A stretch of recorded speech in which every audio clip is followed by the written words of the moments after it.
परमात्मने नमः। यथार्थ गीता श्रीमद्भगवत गीता अथ चतुर्दशोऽध्यायः। पिछले अनेक अध्यायों में योगेश्वर श्री कृष्ण ने ज्ञान का स्वरूप स्पष्ट किया। अध्याय 4 के 19वें श्लोक में उन्होंने बताया कि जिस पुरुष द्वारा संपूर्णता से आरंभ किया हुआ नियत कर्म का आचरण क्रमशः उत्थान होते होते इतना सूक्ष्म हो गया कि कामना और संकल्प का सर्वथा शमन हो गया, उस समय जिसे वो जानना चाहता है उसकी प्रत्यक्ष अनुभूति हो जाती है। उसी अनुभूति का नाम ज्ञान है। 13वें अध्याय में ज्ञान को परिभाषित किया। अध्यात्म ज्ञान नितत्वम तत्व ज्ञानार्थ दर्शनम। आत्मज्ञान में एक रस स्थिति और तत्व के अर्थ स्वरूप परमात्मा का प्रत्यक्ष दर्शन ज्ञान है।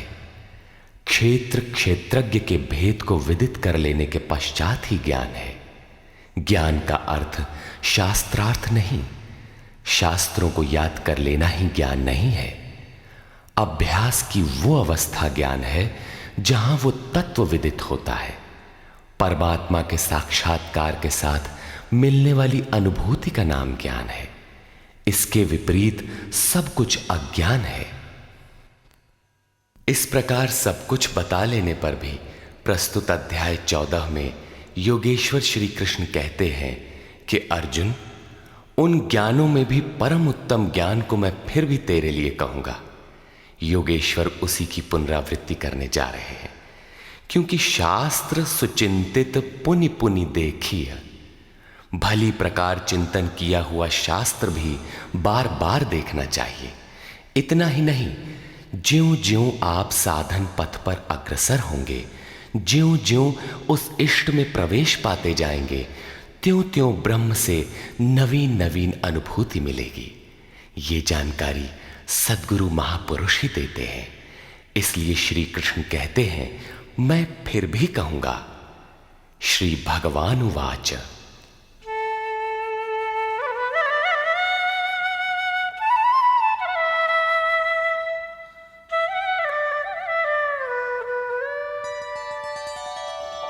परं भूयः प्रवक्ष्यामि ज्ञानानां ज्ञानमुत्तमं यज्ञात्वा मुनयः सर्वे परां सिद्धिमितो गताः। अर्जुन, ज्ञानों में भी अति उत्तम ज्ञान परम ज्ञान को मैं फिर भी तेरे लिए कहूंगा, जिसे पीछे कह चुके हैं, जिसे जानकर सब मुनिजन इस संसार से मुक्त होकर परम सिद्धि को प्राप्त होते हैं, जिसके बाद कुछ भी पाना शेष नहीं रहता।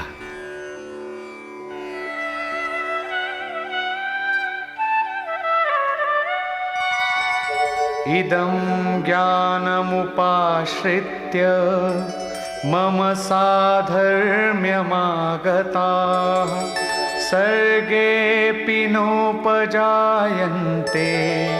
प्रलये न व्यथन्ति च। इस ज्ञान को उपाश्रित्य, इस ज्ञान का नजदीक से आश्रय लेकर क्रिया से चलकर पास पहुंचकर मेरे स्वरूप को प्राप्त हुए लोग सृष्टि के आदि में पुनः जन्म नहीं लेते और प्रलय काल में अर्थात शरीरांत होते समय व्याकुल नहीं होते, क्योंकि महापुरुष के शरीर का अंत तो उसी दिन हो जाता है जब वो स्वरूप को प्राप्त होता है। उसके बाद उनका शरीर रहने का एक मकान मात्र रह जाता है। पुनर्जन्म का स्थान कहां है जहां लोग जन्म लेते हैं? इस पर श्री कृष्ण कहते हैं,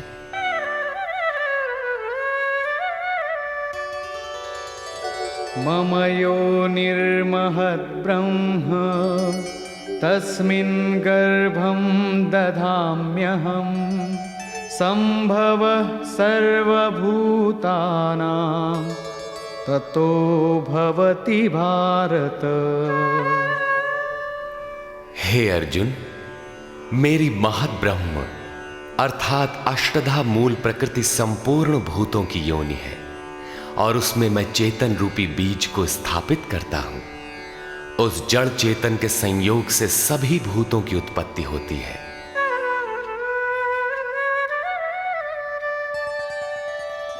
सर्वयोनिषु कौन्तेय मूर्तयः सम्भवन्ति याः तासां ब्रह्म महद्योनिः अहं बीजप्रदः पिता। कौन्तेय, सब योनियों में जितने शरीर उत्पन्न होते हैं उन सब की योनि गर्भ धारण करने वाली माता 8 भेदों वाली मूल प्रकृति है और मैं ही बीज को स्थापन करने वाला पिता हूं। अन्य कोई न माता है न पिता। जब तक जड़ चेतन का संयोग रहेगा जन्म होते रहेंगे, निमित्त तो कोई न कोई बनता ही रहेगा। चेतन आत्मा जड़ प्रकृति में क्यों बंध जाती है? इस पर कहते हैं,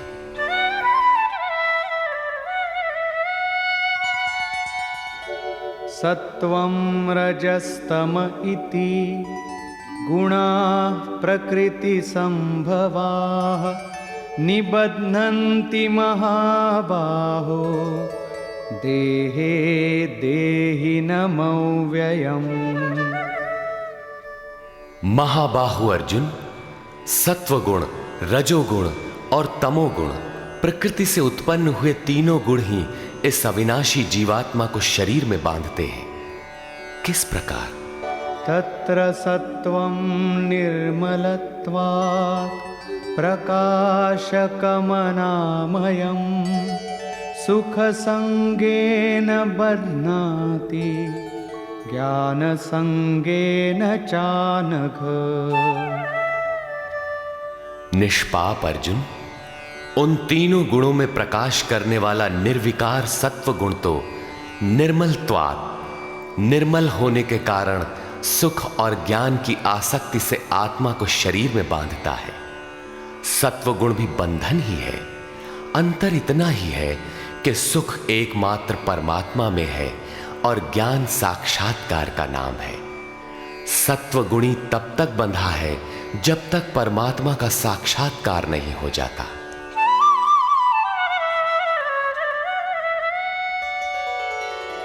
रजो रागात्मकं विद्धि तृष्णासंगसमुद्भवं तन्निबध्नाति कौन्तेय कर्मसंगेन देहिनम्। हे अर्जुन, राग का जीता जागता स्वरूप रजोगुण है। इसे तू कर्म संगेन, कामना और आसक्ति से उत्पन्न हुआ जान। वो जीवात्मा को कर्म और उसके फल की आसक्ति में बांधता है। वो कर्म में प्रवृत्ति देता है।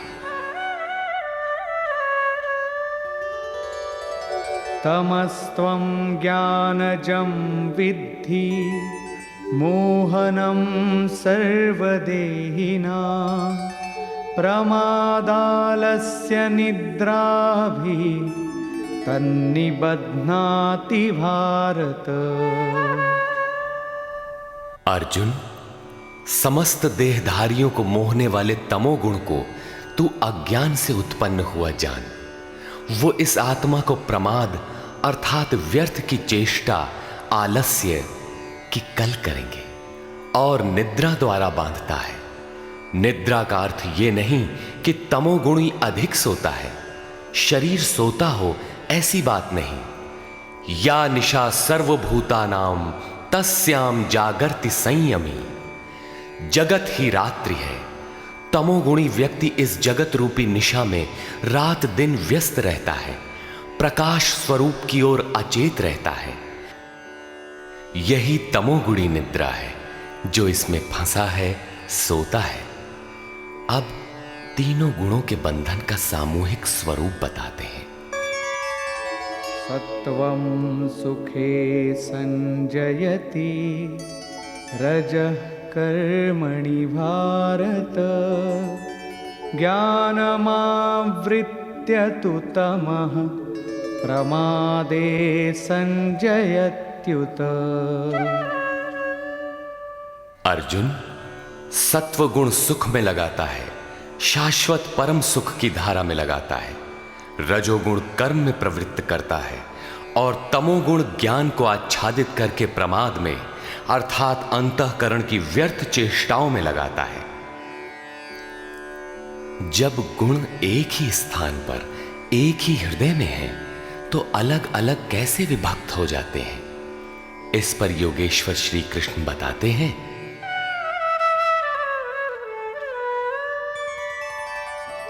रजस्तमश्चाभिभूय सत्वं भवति भारत। रजः सत्वं तमश्चैव तमः सत्वं रजस्तथा। हे अर्जुन, रजोगुण और तमोगुण को दबाकर सत्वगुण बढ़ता है, वैसे ही सत्वगुण और तमोगुण को दबाकर रजोगुण बढ़ता है तथा इसी प्रकार रजोगुण और सत्वगुण को दबाकर तमोगुण बढ़ता है। ये कैसे पहचाना जाए कि कब और कौन सा गुण कार्य कर रहा है?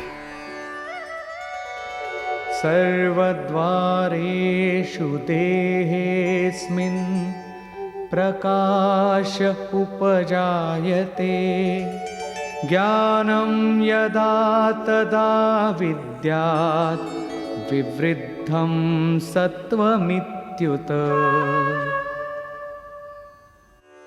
जिस काल में इस शरीर तथा अंतःकरण और संपूर्ण इंद्रियों में ईश्वरीय प्रकाश और बोध शक्ति उत्पन्न होती है, उस समय ऐसा जानना चाहिए कि सत्वगुण विशेष वृद्धि को प्राप्त हुआ है तथा लोभ प्रवृत्तिरारंभः कर्मणामशमः स्पृहा। रजस्येतानि जायन्ते विवृद्धे भरतर्षभ।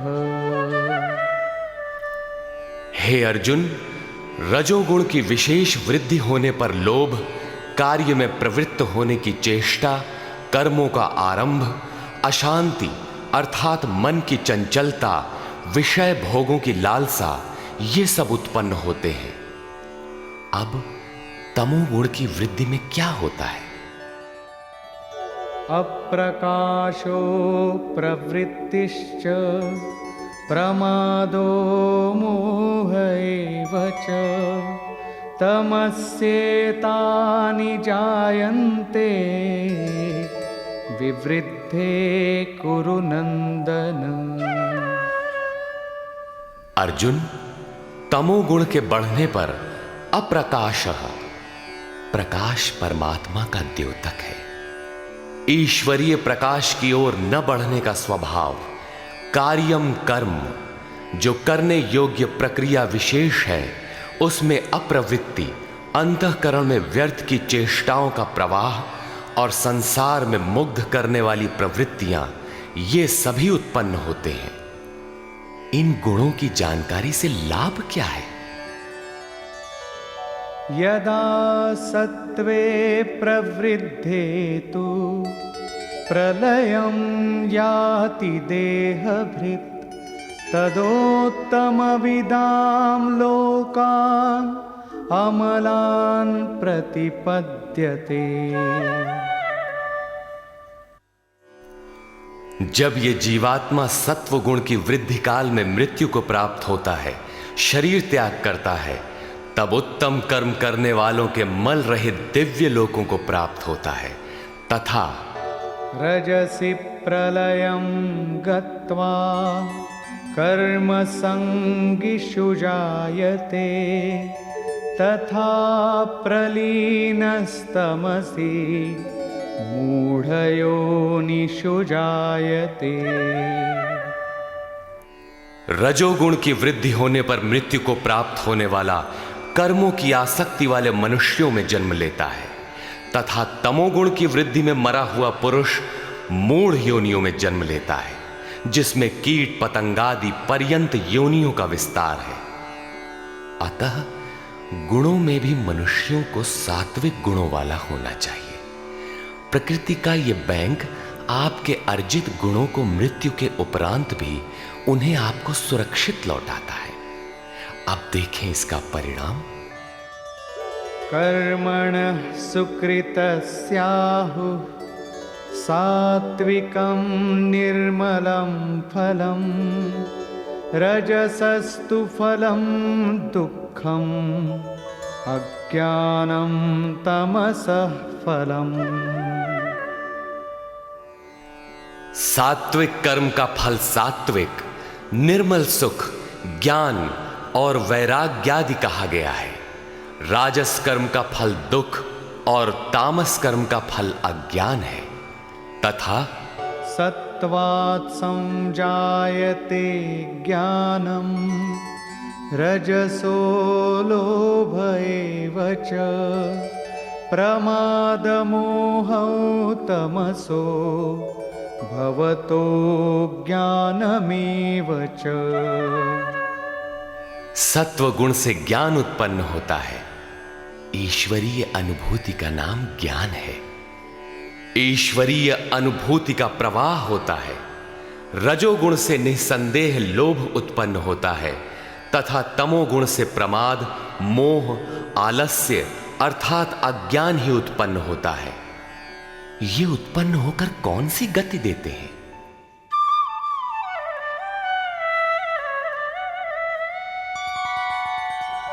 ऊर्ध्वं गच्छन्ति सत्त्वस्था मध्ये तिष्ठन्ति राजसाः जघन्यगुणवृत्तिस्था अधो गच्छन्ति तामसाः। सत्व गुण में स्थित हुआ पुरुष ऊर्ध्व मूलम, उस मूल परमात्मा की ओर प्रवाहित होता है, निर्मल लोकों में जाता है। रजोगुण में स्थित राजस पुरुष मध्यम श्रेणी के मनुष्य होते हैं, जिनके पास न सात्विकम विवेक वैराग्य ही होता है और न अधम कीट पतंग योनियों में जाते हैं, बल्कि पुनर्जन्म को प्राप्त होते हैं। और निंदित तमोगुण में प्रवृत्त हुए तामसी पुरुष अधोगति है, अर्थात पशु पक्षी कीट पतंगादि अधम योनियों को प्राप्त होते हैं। इस प्रकार तीनों गुण किसी न किसी रूप में योनि के ही कारण हैं। जो पुरुष गुणों को पार कर लेते हैं वे जन्म बंधन से छूट जाते हैं और मेरे स्वरूप को प्राप्त होते हैं। इस पर कहते हैं,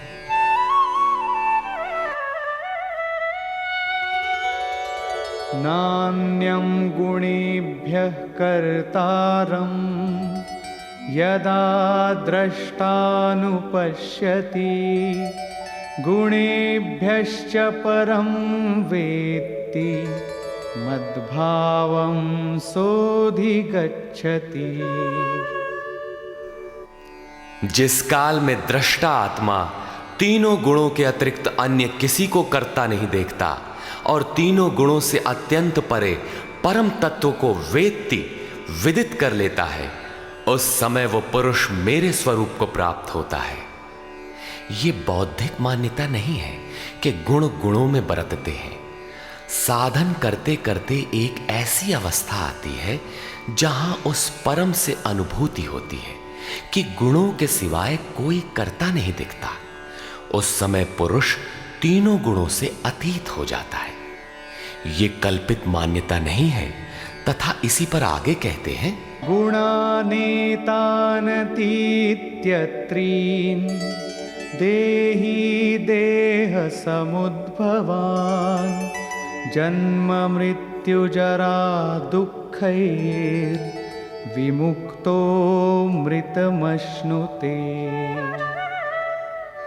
पुरुष इन स्थूल शरीरों की उत्पत्ति के कारण रूप तीनों गुणों से अतीत होकर जन्म मृत्यु वृद्धावस्था और सब प्रकार के दुखों से विशेष रूप से मुक्त होकर अमृत तत्व का पान करता है। इस प्रकार अर्जुन ने प्रश्न किया। अर्जुन उवाच।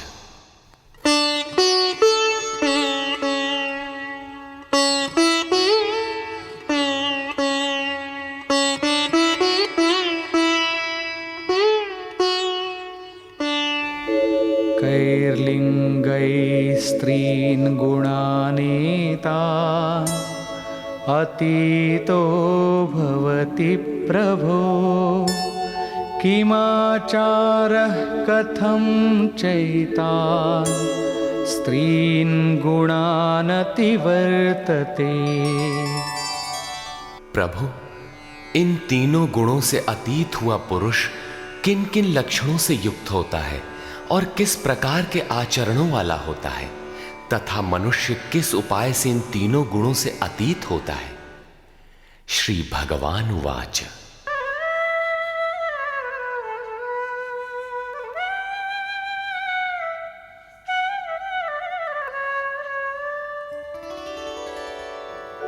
प्रकाशञ्च प्रवृत्तिञ्च मोहमेव च पाण्डव न द्वेष्टि सम्प्रवृत्तानि न निवृत्तानि काङ्क्षति। अर्जुन के उपर्युक्त तीनों प्रश्नों का उत्तर देते हुए योगेश्वर श्री कृष्ण ने कहा, अर्जुन, जो पुरुष सत्व गुण के कार्य रूप ईश्वरीय प्रकाश, रजोगुण के कार्य रूप प्रवृत्ति और तमोगुण के कार्य रूप मोह को न तो प्रवृत्त होने पर बुरा समझता है और न निवृत्त होने पर उनकी आकांक्षा ही करता है, तथा उदासीनवदासीनो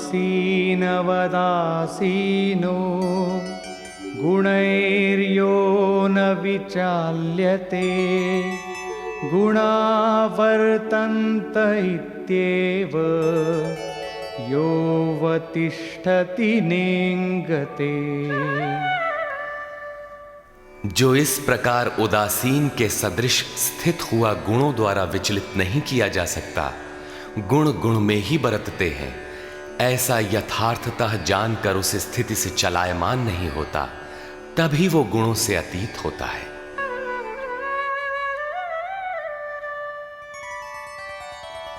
समदुःख सुख स्वस्थः समलोष्टाश्मकाञ्चनः तुल्यप्रिया प्रियो धीरस् तुल्यनिन्दात्मसंस्तुतिः। जो निरंतर स्वयं में अर्थात आत्मभाव में स्थित है, सुख और दुख में सम है, मिट्टी पत्थर और स्वर्ण में भी समान भाव वाला है, धैर्यवान है, जो प्रिय और अप्रिय को बराबर समझता है, अपनी निंदा तथा स्तुति में भी समान भाव वाला है, और मानापमानयोस्तुल्यस् तुल्यो मित्रारिपक्षयोः सर्वारंभ परित्यागी गुणातीतः स उच्यते। जो मान और अपमान में सम है, मित्र और शत्रु पक्ष में भी सम है, वो संपूर्ण आरंभों से रहित हुआ पुरुष गुणातीत कहा जाता है। श्लोक 22 से 25 तक गुणों से अतीत पुरुष के लक्षण और आचरण बताए गए कि वो चलायमान नहीं होता, गुणों के द्वारा विचलित नहीं किया जा सकता, स्थिर रहता है। अब प्रस्तुत है गुणों से अतीत होने की विधि।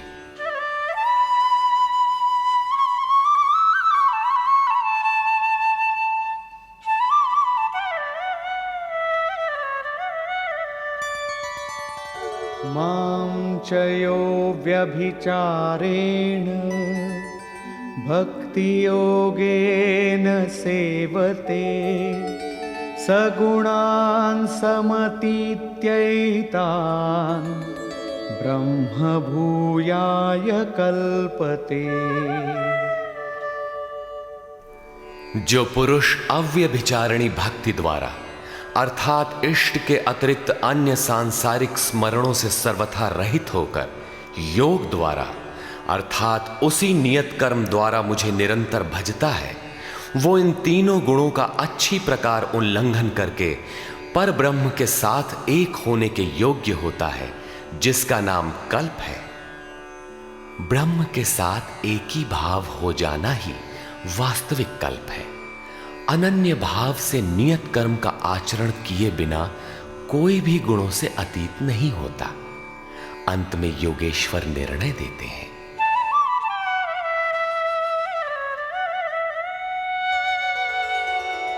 ब्रह्मणो हि प्रतिष्ठाहम् अमृतस्याव्ययस्य च शाश्वतस्य च धर्मस्य सुखस्यैकान्तिकस्य च।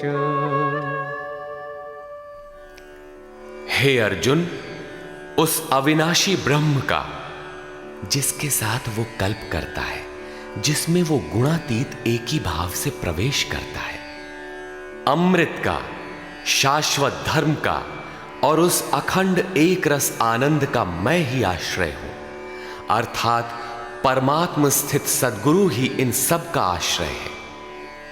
श्री कृष्ण एक ही योगेश्वर थे। अब यदि आपको अव्यक्त अविनाशी ब्रह्म, शाश्वत धर्म, अखंड एक रस आनंद की आवश्यकता है तो किसी तत्व स्थित अव्यक्त स्थित महापुरुष की शरण लें। उनके द्वारा ही यह संभव है।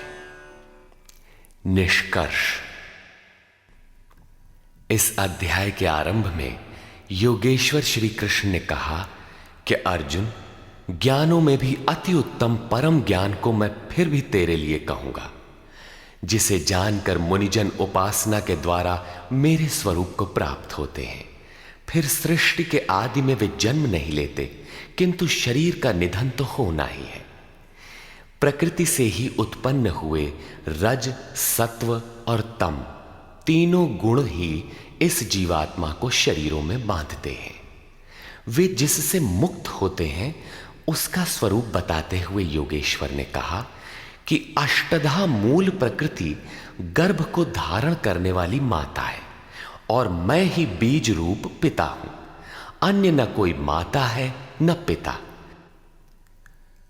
जब तक ये क्रम रहेगा तब तक चराचर जगत में निमित्त रूप के कोई न कोई माता पिता बनते रहेंगे, किंतु वस्तुतः प्रकृति ही माता है, मैं ही पिता हूं।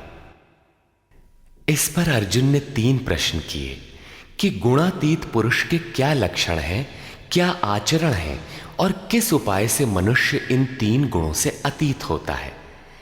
इस प्रकार योगेश्वर श्री कृष्ण ने गुणातीत पुरुष के लक्षण और आचरण बताए और अंत में गुणातीत होने का उपाय बताया कि जो पुरुष अव्यभिचारिणी भक्ति और योग के द्वारा निरंतर मुझे भजता है वो तीनों गुणों से अतीत हो जाता है। अन्य किसी का चिंतन न करते हुए निरंतर इष्ट का चिंतन करना अव्यभिचारिणी भक्ति है। यदि आपको अखंड एक रसानंद, शाश्वत धर्म अथवा अमृत तत्व की आवश्यकता है तो इन सब की प्राप्ति के स्रोत एकमात्र नारायण है, सद्गुरु है। इस प्रकार योगेश्वर श्री कृष्ण ने अपने को सबका आश्रय बताते हुए इस 14वें अध्याय का समापन किया, जिसमें गुणों का विस्तार से वर्णन है। अतः ओम तत्सदिति श्रीमद्भगवद गीता सूपनिषत्सु ब्रह्म विद्यायाम योग शास्त्रे श्री कृष्णार्जुन संवादे गुणत्रय विभाग योगो नाम 14वाध्यायः। इस प्रकार स्वामी अड़गड़ानंद कृत श्रीमद्भगवद गीता के भाष्य यथार्थ गीता का 14वां अध्याय पूर्ण हुआ। हरि ओम तत्सत्।